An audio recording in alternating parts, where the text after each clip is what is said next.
Sometimes the universe splits. There is a sound the universe makes when it splits.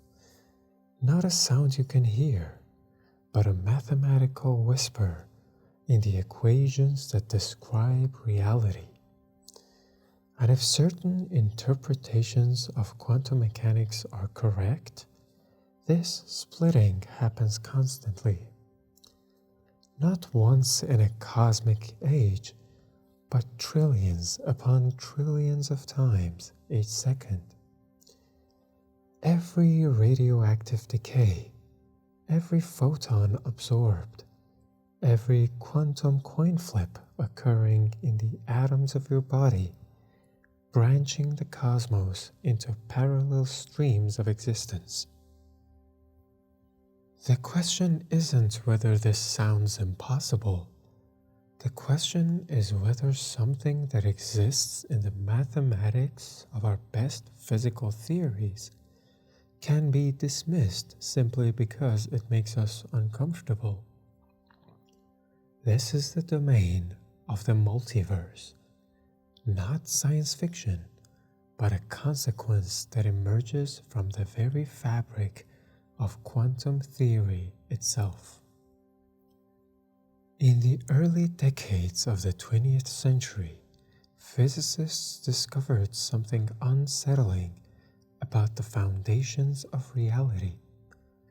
When you observe a quantum particle, an electron, a photon, anything small enough to behave according to quantum rules, you find it in one definite place, a single point, a single outcome. But before you look, the mathematics tells a different story. The particle exists in what physicists call a superposition, a ghostly overlay of all possible positions at once, each with its own probability amplitude written into something called the wave function. Erwin Schrödinger gave us the equation that governs how this wave function evolves through time. It's a beautiful piece of mathematics, deterministic and smooth. The wave spreads and flows, interferes with itself, creates patterns of probability across space. But then comes the measurement. You look, you interact with the particle, and suddenly, instantaneously, the wave function collapses. All those ghostly possibilities vanish except one. The wave function, which had been spread across space like a morning fog, crystallizes into a single point of certainty. This collapse troubled the founders of quantum theory deeply. It introduced randomness at the heart of physical law. It required two completely different sets of rules, one for when you're not looking, smooth evolution according to Schrödinger's equation, and another for when you're looking, sudden, irreversible collapse to a single outcome. Max Born introduced probability into the core of reality through what's now called the Born rule. Square the amplitude of the wave function at any point, and you get the probability of finding the particle there. A footnote in a paper that changed everything. Albert Einstein despised this. God does not play dice with the universe, he famously objected.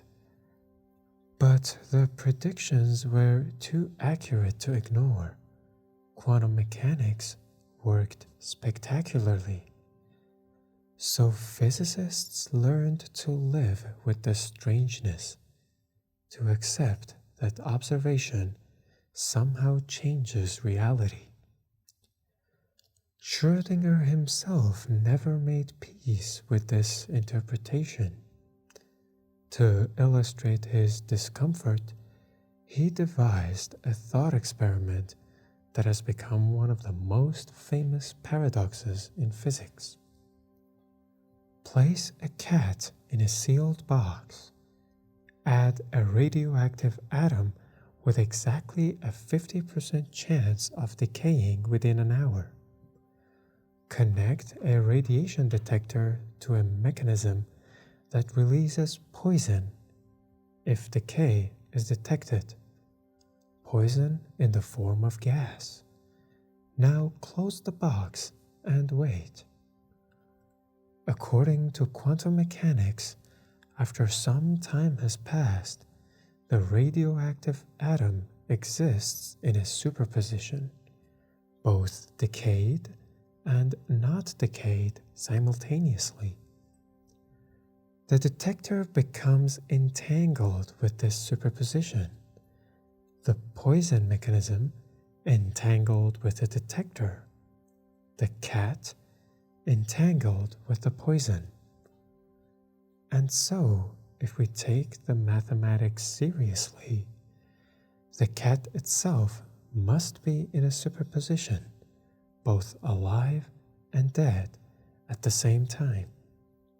Schrödinger meant this as a reduction to absurdity, proof that something was wrong with the theory, because cats are not both alive and dead.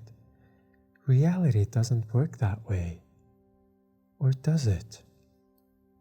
The many worlds interpretation formulated by physicist Hugh Everett in 1957 suggests that we've been thinking about this problem backwards. What if the wave function never collapses?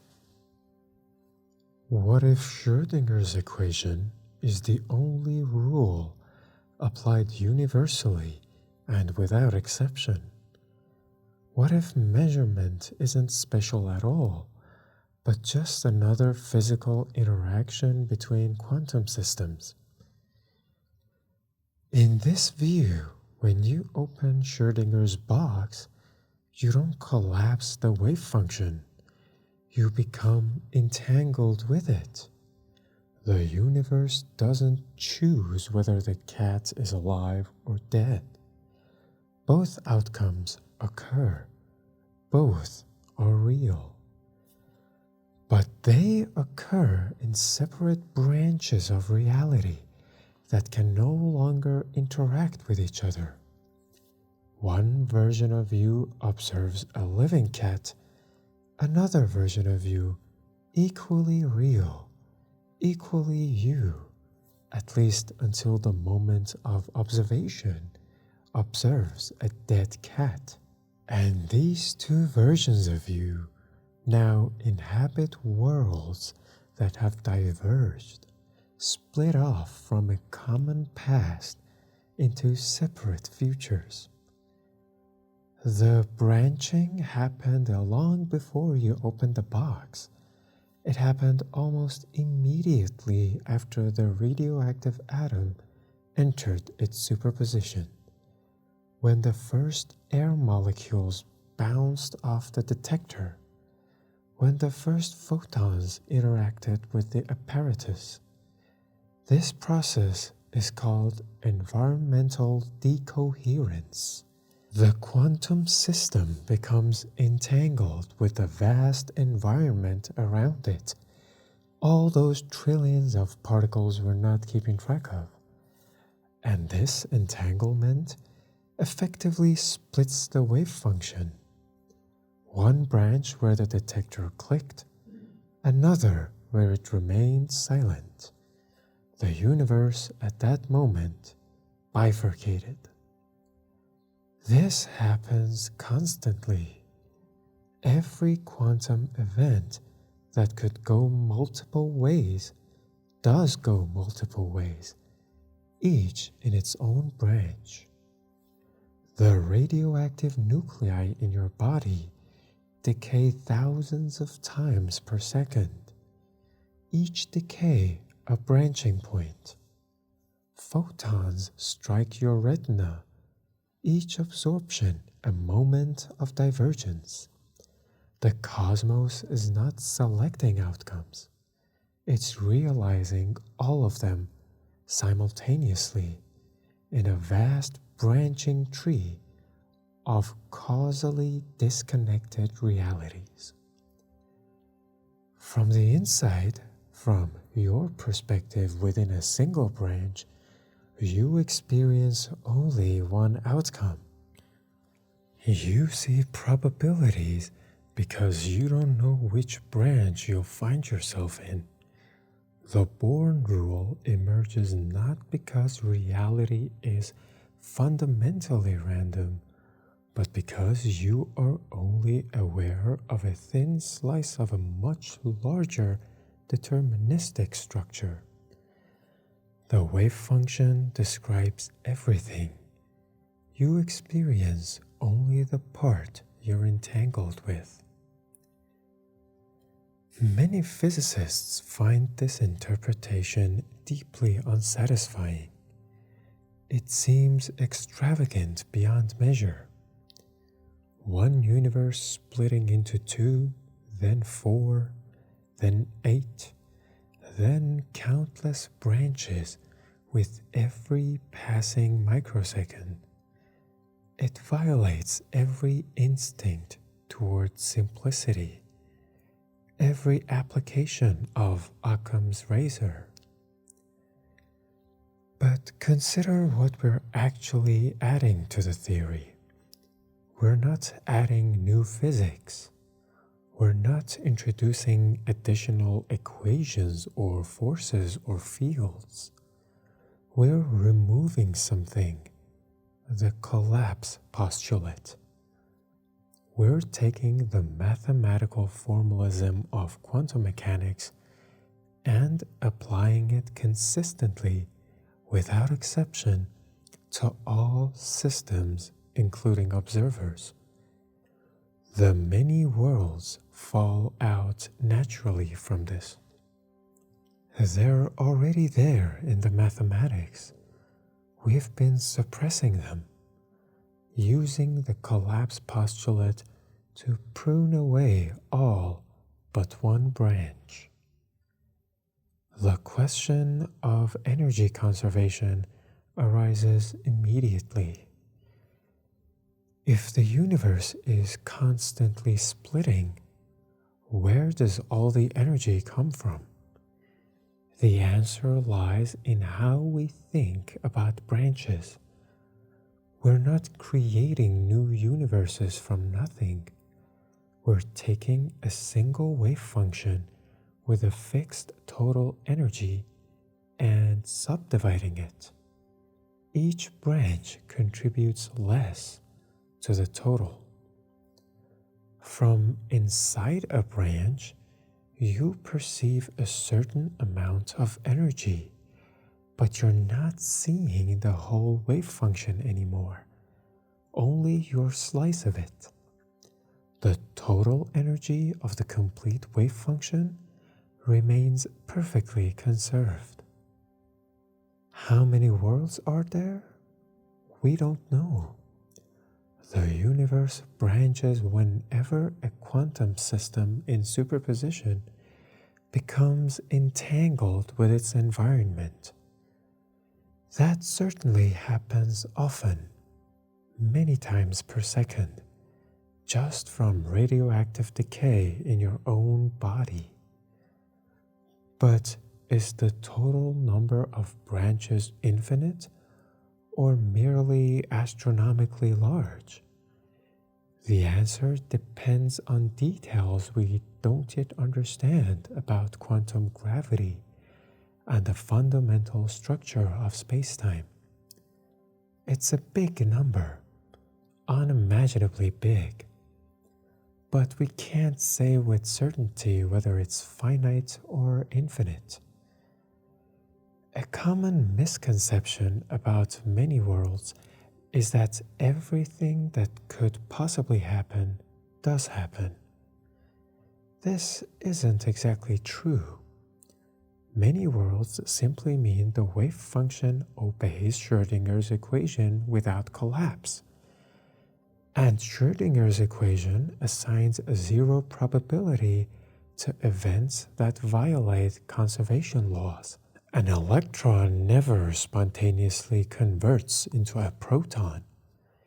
Energy doesn't appear from nowhere. The branches represent all possible outcomes allowed by quantum mechanics, not all logically conceivable scenarios.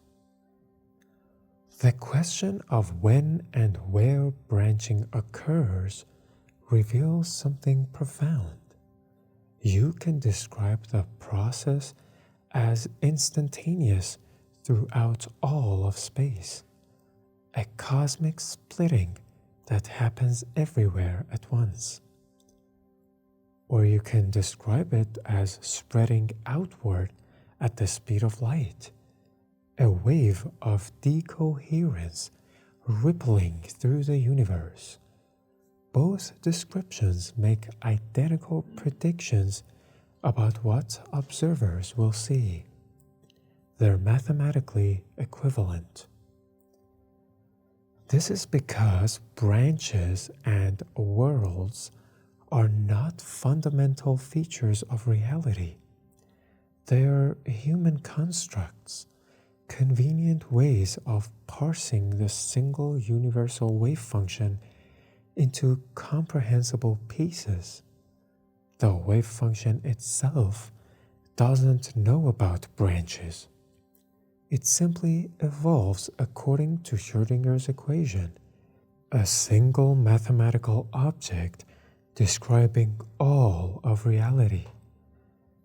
When we talk about the universe splitting, we're not describing something that happens to the wave function. We're describing how we choose to interpret it, how we divide it up conceptually to make sense of our limited local experience within it. The founders of quantum theory, facing the strangeness of the double-slit experiment and the apparent randomness of quantum measurements, concluded that the wave function was a tool for calculating probabilities, and that observation somehow caused an actual physical collapse to a single classical outcome. The measurement was real. The wave function was something else, a mathematical device. Many worlds suggest they had it exactly backwards. The wave function is the complete picture of reality. Measurement is just a tiny fraction of it, the part we become entangled with when we interact with a quantum system. We don't see the other branches, not because they don't exist, but because decoherence has isolated us from them. They are there in the mathematics, as real as the branch we inhabit. We're just unable to perceive them because we're part of the system, entangled with one outcome, causally disconnected from the others. This returns determinism to physics in a sense. Every outcome happens with certainty. The wave function evolves smoothly and predictably according to Schrödinger's equation, with no random collapses, no dice throwing. It only appears random from inside a single branch because we don't have access to the branching structure as a whole. We can't see the forest for the trees. Whether this is true remains an open question. It makes no predictions that differ from other interpretations of quantum mechanics. It cannot be tested directly because we cannot observe other branches, but it has a stark elegance to it. One simple rule: the wave function evolves according to Schrödinger's equation. No collapse, no measurement problem, just a wave function branching and branching and branching, realizing every quantum possibility in the vast structure of its evolution. And then there are other multiverses, the ones that don't come from quantum mechanics at all, but from cosmology and theories of fundamental physics. The observable universe, the sphere of space from which light has had time to reach us since the Big Bang, is vast, 93 billion light years in diameter. But if our theories of cosmic inflation are correct, this is just a tiny bubble in a far larger structure. Inflation predicts that most of space is still expanding at tremendous speeds, far faster than light, while rare regions like ours have slowed to a gentler expansion rate. Our observable universe is one such bubble in an internally inflating cosmos, and there's no reason to think we're the only one. The mathematics of eternal inflation suggests that such bubbles are constantly forming throughout the greater inflating space. Each bubble, after forming, expands and cools, and potentially develops galaxies, stars, planets. Each is causally disconnected from the others, separated by regions of space expanding too fast for light to ever cross. Each is, for all practical purposes, a separate universe. But it goes further. The fundamental constants of nature, the strength of gravity, the mass of the electron, the cosmological constant, these might not be truly constant across all of reality. They might be determined by the configuration of quantum fields in the vacuum state. And the vacuum can have different configurations, different stable states, each corresponding to different physical laws. String theory, attempting to unify quantum mechanics and gravity, predicts extra dimensions beyond the 3 dimensions of space and one of time that we experience. These extra dimensions must be compactified, curled up into tiny structures too small to perceive. The particular geometry of this compactification determines what we experience as the laws of physics. And there are many possible geometries, at least 10 to the 500, perhaps many more. Each would produce a universe with different particle masses, different force strengths, different physics. This is called the string landscape, a vast space of possible vacuum configurations, each corresponding to a different universe. If eternal inflation is correct, and the vacuum can settle into different configurations in different bubbles, then the multiverse isn't just many identical universes. It's many different universes. each operating under different laws of physics. Most of these universes would be sterile. Change the strength of dark energy too much, and galaxies never form. Change the mass of the electron, and atoms become unstable. The vast majority of possible universes in the landscape cannot support complexity, let alone life, let alone conscious observers. But we exist. We find ourselves in a universe where the constants are just right for stars to form, for heavy elements to be forged in their cores, for planets to coalesce, for life to form.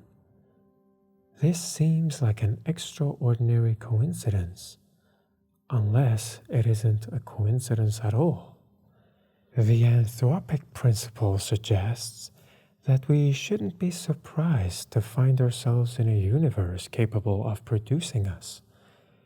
If countless universes exist with varying physical laws, we can only exist in, can only observe, the rare ones where conditions permit our existence. It's a selection effect, no different from the fact that we find ourselves on a planet with liquid water and a stable climate. We're not on a typical planet. We're on one of the unusual planets where life could arise. And if the multiverse exists, we're not in a typical universe. Critics call this unscientific, unfalsifiable, a violation of Occam's razor, multiplying universes beyond necessity to explain the apparent fine-tuning of our physical constants. But this criticism may not be entirely fair. First, in cases where a multiverse falls naturally out of a physical theory, eternal inflation, string theory, many worlds quantum mechanics, we're not adding the multiverse as an extra assumption. It's a prediction of the theory, developed to solve other problems. String theory wasn't invented to explain fine-tuning. It was invented to reconcile quantum mechanics with gravity. That it predicts a vast landscape of possible universes is a consequence, not an assumption. Occam's razor doesn't necessarily apply the way intuition suggests. The principle advises minimizing the number of assumptions in a theory, not the number of entities predicted by that theory. A theory that requires only the Schrödinger equation, applied universally, is actually simpler than one that requires the Schrödinger's equation plus a separate collapse postulate, even though the former predicts infinitely many worlds and the latter predicts only one. Multiverse theories can, in principle, make testable predictions. They're not purely metaphysical. If anthropic selection is real, we can predict what values the fundamental constants should have. They should be close to the minimum values necessary for life, not arbitrarily far into the safe zone.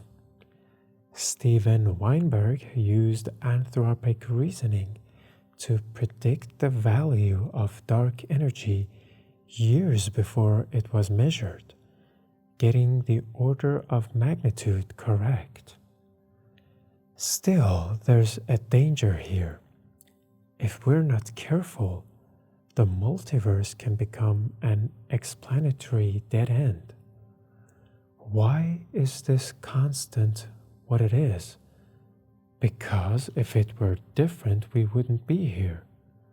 This explains nothing if we don't have an underlying mechanism, a concrete theory that predicts the existence and properties of the multiverse. The anthropic principle alone is not enough. We need the physics behind it to make the multiverse scientifically useful rather than just philosophically convenient. We find ourselves at a strange juncture in the history of physics. Our best theories, quantum mechanics, general relativity, inflationary cosmology, string theory, all point in various ways toward the possibility that our universe is not all there is, that the cosmos we observe, vast as it seems, is a tiny fragment of something incomprehensibly larger. This makes us uncomfortable. It violates our sense that the universe should be scrutable, comprehensible, contained. Throughout history, each expansion of our cosmic horizons has initially seemed absurd. The idea that Earth moves around the sun was rejected partly because it implied the stars must be unimaginably far away. The idea that the Milky Way is just one galaxy among billions seemed extravagant when first proposed. And yet each time, observation confirmed the extravagant truth. The cosmos was bigger than we imagined, always bigger. Perhaps this is happening again. Perhaps the observable universe is just a bubble in an eternally inflating multiverse. Perhaps each quantum measurement branches reality into separate worlds. Perhaps the string landscape is real, and universes with different physics exist beyond our cosmic horizon. Or perhaps not. Perhaps these are mathematical curiosities, artifacts of theories that will eventually be replaced by something simpler. Perhaps wave functions really do collapse. Perhaps our universe really is all there is, and the apparent fine-tuning of its constants has some other explanation.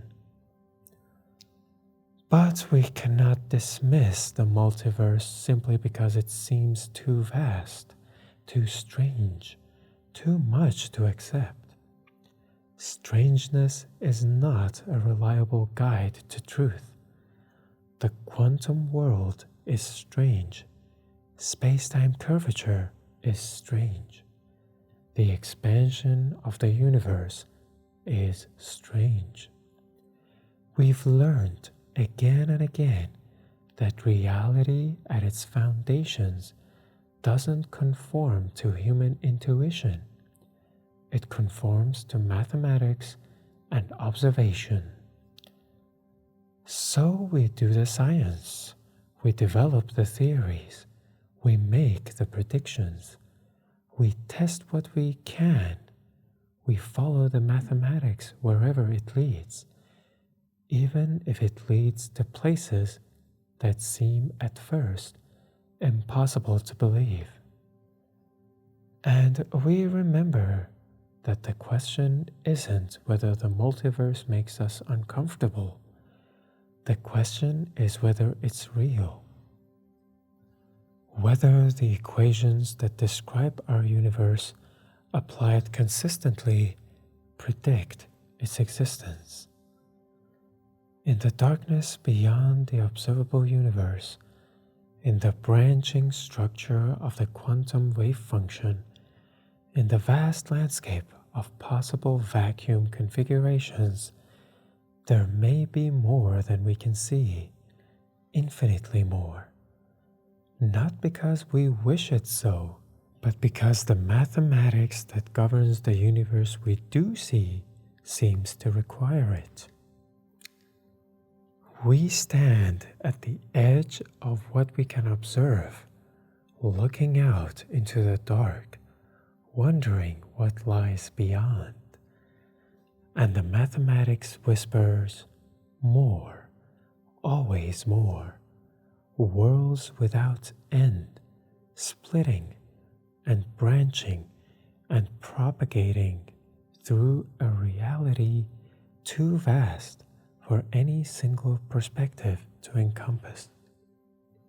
We are here in this particular branch of possibility, one configuration of matter and energy, in one bubble of space, governed by one set of physical laws, asking questions about whether this is all there is. The answer, if our theories are right, is no. This is not all there is. This is just the part we can see, the part we're entangled with, our tiny slice of something incomprehensibly larger. And that thought, humbling, vertiginous, profound, is the kind of revelation that science offers.